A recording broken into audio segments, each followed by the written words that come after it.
বাংলাদেশের পাহাড়ি অঞ্চলের মাঝে লুকিয়ে থাকা এক মায়াবী সৌন্দর্যের নাম কাপ্তাই লেক। রাঙামাটির হৃদয়ে অবস্থিত এই জলরাশি যেন প্রকৃতির নিজ হাতে আঁকা এক চিত্র।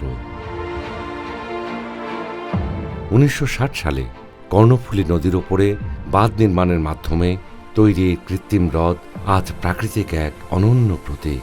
বিস্তীর্ণ জলরাশি, পাহাড়ের সবুজ আচ্ছাদন আর নীল আকাশের মিতালি এখানে এনে দেয় এক স্বপ্নময় পরিবেশ। কাপ্তাই লেকের শুরুটা শোকের হলেও একে শক্তিতে রূপান্তর করার সময় এসেছে। সম্পদের পাহাড় হতে পারে এশিয়ার বৃহত্তম কৃত্রিম এই লেক। লেকের তলদেশ 50 বছর আগের অবস্থানে ফেরাতে সেডিমেন্ট উত্তোলন করে জলজ প্রাণী তথা মাছের উৎপাদন বহুগুণ বাড়ানো সম্ভব।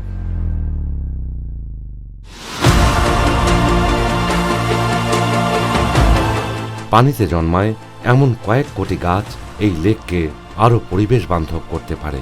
এখানে লুকিয়ে থাকা শত শত টুরিস্ট স্পটকে কাজে লাগাতে পারলে বিনোদনের পাশাপাশি মানুষজনের আয়ের সংস্থান হবে। রাঙামাটির 10 উপজেলায় 10টি বিশেষ পর্যটন স্পট করা যেতে পারে। সেখানে থাকতে পারে ওয়াচ টাওয়ার, স্যানিটেশন সুবিধা, বাচ্চাদের অ্যামিউজমেন্টের পরিবেশ বান্ধব আয়োজন।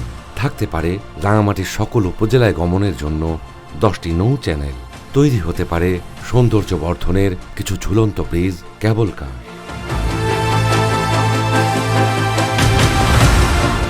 কাপ্তাই লেকের উন্নয়ন কর্মকাণ্ডে এলাকার 80% কর্মীকে রাখতে হবে। 20% অভিজ্ঞ কর্মী বাইরে থেকে আনা যাবে। বিশেষত স্থানীয় মানুষজনের অংশগ্রহণে হতে হবে কমিউনিটি বেসড ট্যুরিজম। স্থানীয় মানুষজনের জীবনযাত্রার মান উন্নয়নে হাতিয়ার হবে কাপ্তাই লেক। কাপ্তাই লেক রাঙামাটি বা ট্যুরিস্ট ডেস্টিনেশনে আবাসনের সুবিধা হাতে গোনা। কয়েকটি 5 তারকা হোটেল হতে পারে।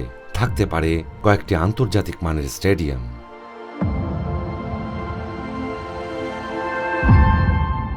বাংলাদেশ হাওর ও জলাভূমি উন্নয়ন অধিদপ্তর।